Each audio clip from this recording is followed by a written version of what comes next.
বিভিন্ন দেশের ওপর পাল্টা শুল্ক আরোপের সিদ্ধান্ত 90 দিনের জন্য স্থগিত করেছেন মার্কিন প্রেসিডেন্ট ডোনাল্ড ট্রাম্প।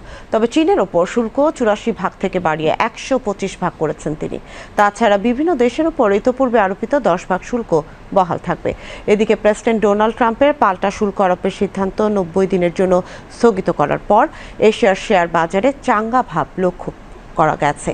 জাপানের নিক্কেই সূচকে 8 ভাগের বেশি উত্থান ঘটেছে। বিশেষজ্ঞরা বলছেন, ট্রাম্পের শুল্ক আরোপের সিদ্ধান্ত মুলতবি ঘোষণায় অনেক দেশই স্বস্তির নিঃশ্বাস ফেলেছে। এদিকে ডোনাল্ড ট্রাম্প পাল্টা শুল্ক আরোপের সিদ্ধান্ত 90 দিনের জন্য স্থগিত করায় মার্কিন শেয়ার বাজারেও বড় উত্থান ঘটেছে। প্রেসিডেন্ট ডোনাল্ড ট্রাম্প জানিয়েছেন, চীন সহ সকল দেশের সঙ্গে শুল্ক আরোপের বিষয়ে ন্যায্য সিদ্ধান্ত নেওয়া হবে।